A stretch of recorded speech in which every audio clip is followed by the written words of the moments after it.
who do you guys think the top 10 best current UFC strikers are?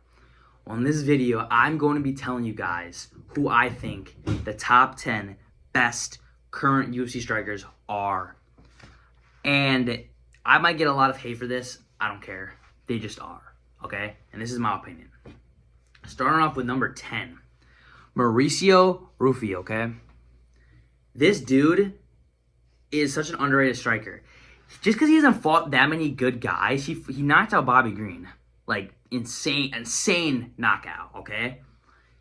Doesn't mean he's not a good striker. He can go against the best strikers and beat them. I really believe that.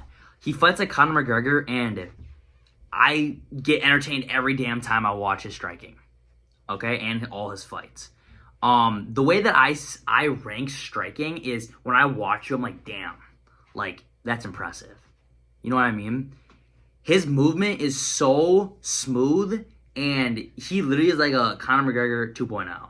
Like, it's insane the way he moves. It's impressive, and that's why I put him number 10.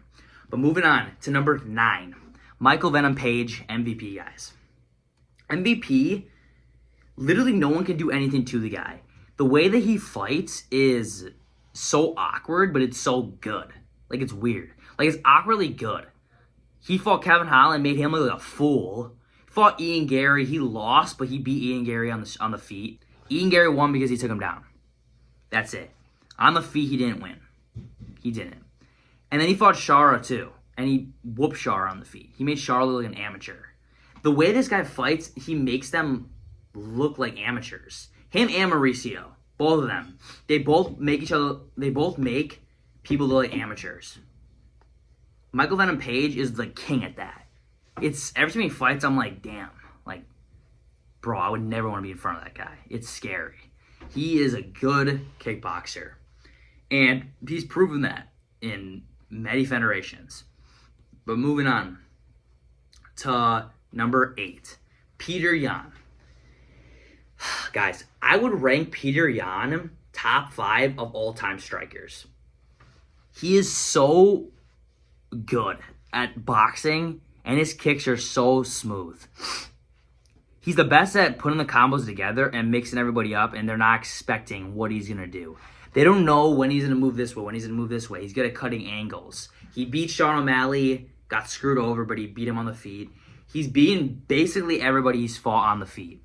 Jose Aldo, he whooped Jose Aldo on the feet. He's known to be one of the best. It's impressive. He fought McGee this past weekend. McGee did really good. He's a tough guy, but Peter Yan clearly beat him. No matter how old he gets, his striking is still there. And that's what impresses me. The way he moves and how good he is for how long he's been in the UFC. So that's why I put him number 8. Number 7, Jack Della Maddalena, JDM. I would say JDM might be one of the best. No, he is one of the best boxers in the UFC currently. He's so fluid with his movement. When he throws... So the thing that I've noticed about JDM with his boxing and why it's so good, he's so good at cutting angles and changing levels. It's insane. He changes levels, hit him in the stomach, come up with a hook, and then he uppercuts him, knees him, he knees a lot, he kicks a lot. All very strong strikes. And it's impressive watching him fight.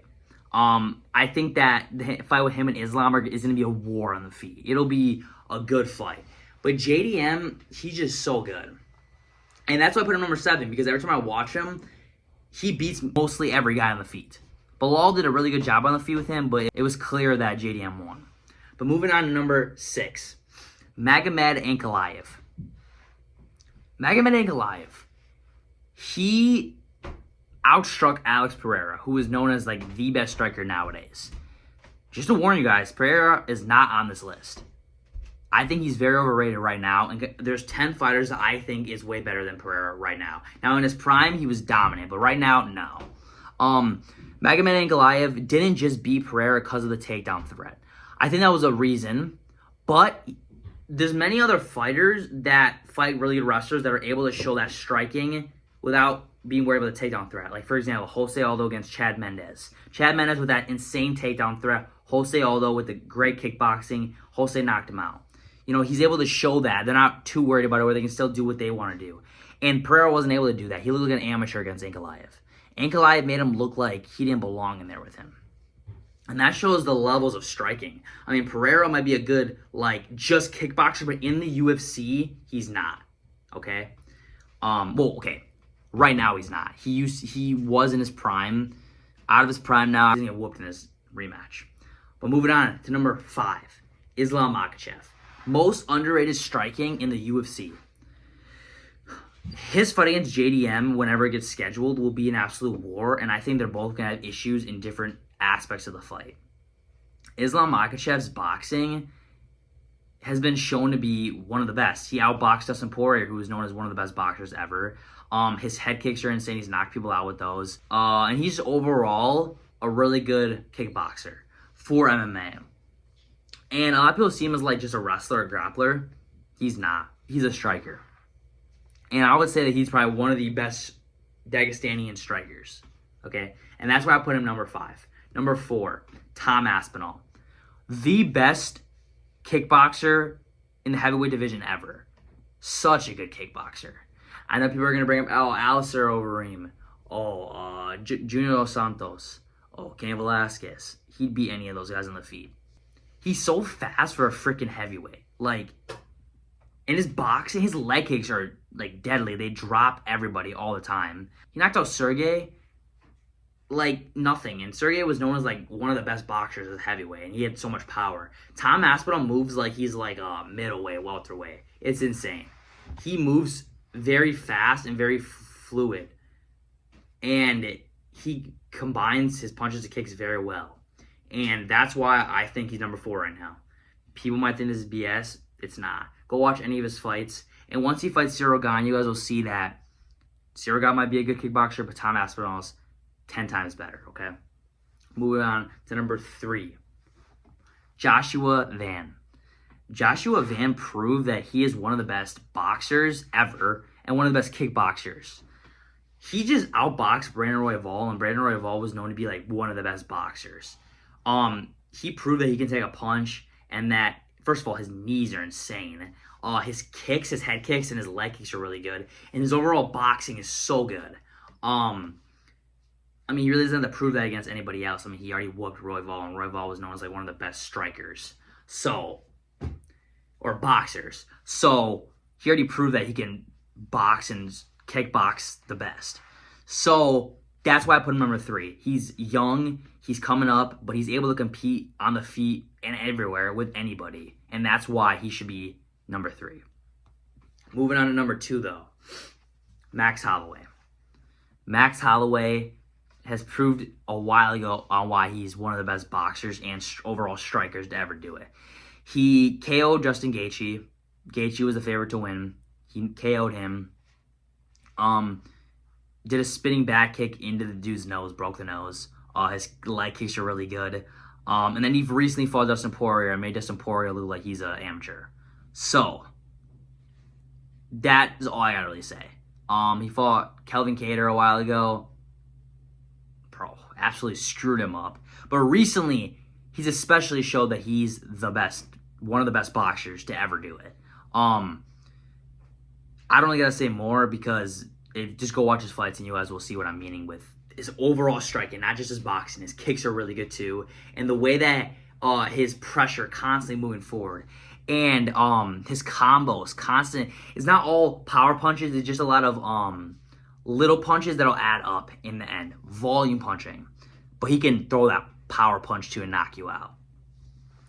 But there was one dude that really proved Max Holloway like wrong to not be the best boxer ever. And that is number 1, Ilia Tapia. Ilia Tapia is the best striker currently. Every time I watch this man fight, his boxing is literally insane. Like, it doesn't look real. Like, he just murders everybody in the boxing, especially. I mean, look at Max Holloway. He was known to be the best boxer ever, and look what he did to Max Holloway. He knocked him out. And his leg kicks are very underrated too. When you see him throw leg kicks, they're powerful, and they drop the dude usually. They make him go flying. Like, he's a good overall striker, and I wish he'd kick a little more. He doesn't really need to, and that's what shows he's the best striker right now, because he doesn't even need to use his kicks that much. His boxing's enough to beat everybody. So, that's why I think Ilia Tapia, obviously he's double champ. That's why I think he's the best striker right now. He'll go down to be... Right now, he's in my top 5 for best of all time. It's crazy. A work of art right there. But that is my top 10 best current UFC strikers. Tell me in the comments down below what you guys think of this. Tell me your guys' top 10, what orders you guys would switch in my list. If you guys, you know, want to just give me your full list and tell me why. Give me you paragraphs. I'll read it. I got you guys. Please like, comment, share, and subscribe. Please give me new video ideas in the comments down below. Thank you guys for watching, and have a blessed day.